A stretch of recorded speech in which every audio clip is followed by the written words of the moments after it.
Federal High Court in Lagos has sentenced controversial cross-dresser and social media personality Idris Okun, also known as Bobrisky, to 6 months in jail without an option of a fine.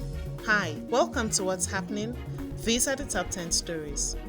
At number 1, the Olubadan Council Friday nominated the Balogun of Ibadan land, Oba Olakulehin, as the 43rd Olubadan of Ibadan land.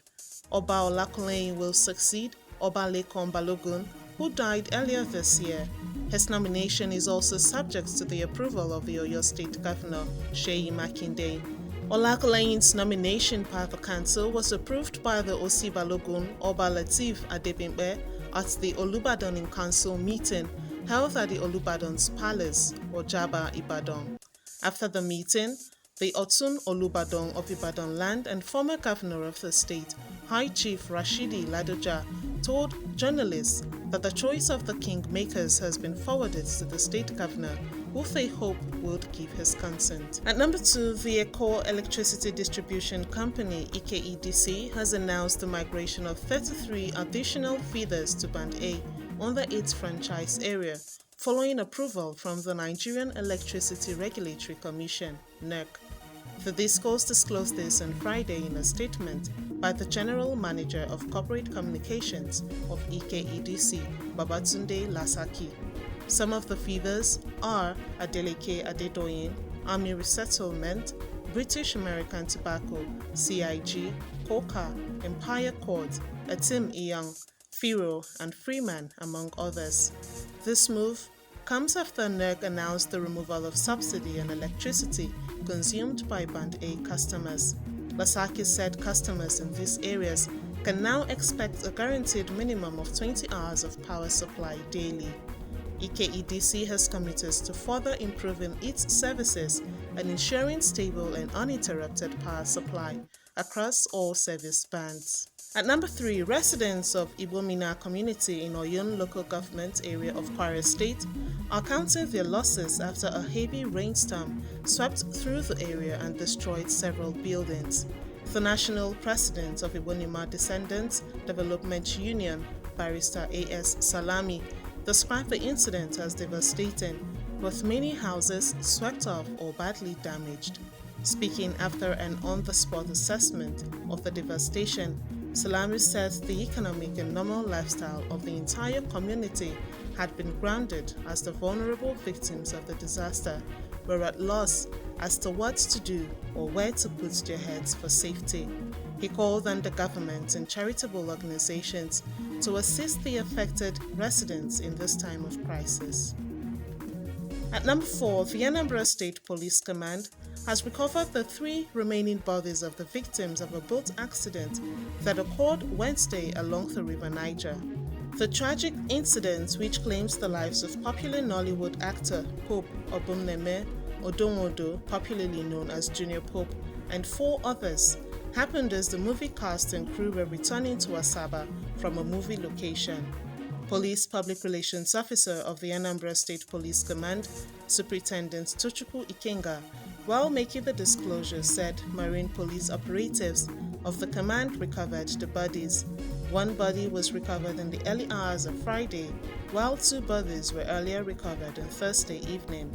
Ikenga disclosed further that the command had already deposited the recovered bodies in a mortuary at the nearby Asaba area and had also notified the president of the Guild of Actors and Actresses about the latest development. At number 5, a federal high court in Lagos has sentenced controversial cross-dresser and social media personality Idris Okun, also known as Bobrisky, to 6 months in jail without an option of a fine. Recall that Bobrisky was convicted by Justice Abimbola Awoboro last week, Friday, April 5, 2024, for abusing and mutilating the Naira notes following his arrest and arraignment by the Economic and Financial Crimes Commission, EFCC. The judge ordered that the jail term commence on March 24, 2024, the day of Bobrisky's arrest. Justice Awoboro held that the judgment would serve as a deterrent to others who are fond of abusing and mutilating the Nigerian currency. There was, however, a mild drama in the courtroom on Friday before pronouncing the sentence on the convict, when the judge asked about Bobrisky's sex and he quickly replied that he was a man. At number 6, the Ekiti chapter of the People's Democratic Party (PDP) has condemned Governor Oyebanji for what they call excessive expenditure on a huge number of political appointees, accusing him of exploiting the appointments to steal public cash for his second-term ambition.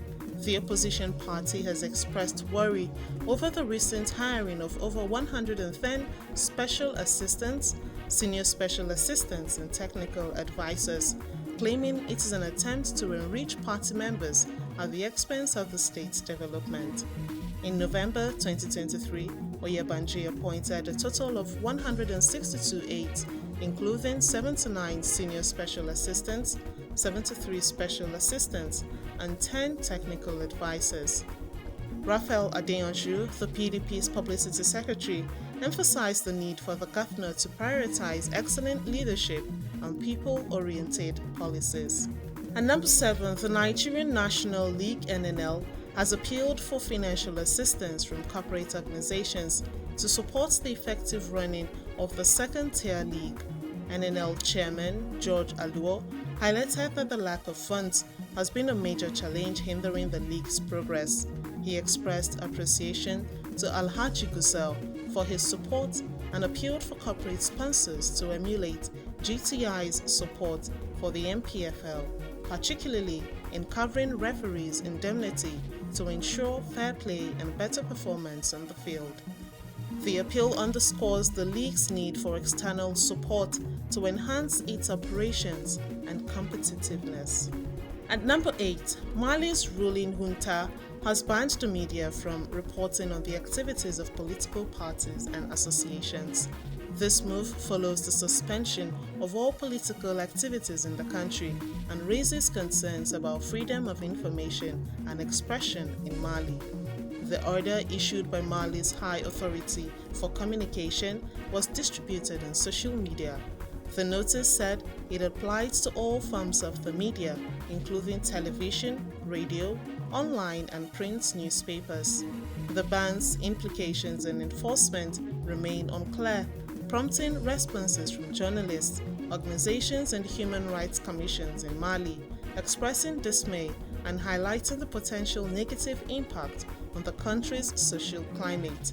The junta's actions, including the recent ban on political activities, have drawn criticism domestically and internationally, with concerns raised about the stalled progress towards democratic rule and the escalating security challenges facing Mali. At number 9, the Narcotics Control Bureau (NCB) in Goa, India, has announced the bust of a drug syndicate allegedly run by a Nigerian national identified as Stanley and his wife, Usha C. According to the Press Trust of India, the additional director of NCB Goa, Amit Hawate, revealed in a statement that assets worth 1.6 crore rupees linked to the couple have been frozen as part of the operation. Hawate stated that acting on reliable information, the NCB Goa team confiscated 7.35 grams of cocaine from Raju S., a resident of Saligao, on February 13, 2024. After an initial investigation of the case, it was learned that Raju was merely a peddler working for a bigger drug network being operated by Stanley and his wife, both residing in Kandolim. He added that Usha C. was arrested for her involvement in drug trafficking and managing the proceeds of the illicit trade. Finally, at number 10, rescuers on Friday found the body of the last missing worker after an explosion at a hydroelectric plant in Italy, bringing the final confirmed death toll to 7. Fire Department spokesman Luca Cari confirmed that all the workers missing after Tuesday's blast had now been found. 3 bodies of workers had been recovered on Thursday. The cause of the blast at Enel Green Power's Bargi hydroelectric plant on Lake Suviana near Bolgana still remains unclear. Egypt's chief executive Salvatore Benabe said Friday in an interview that any speculation was premature, saying it will take time to understand a very complex situation. That's all for today. See you next time on What's Happening.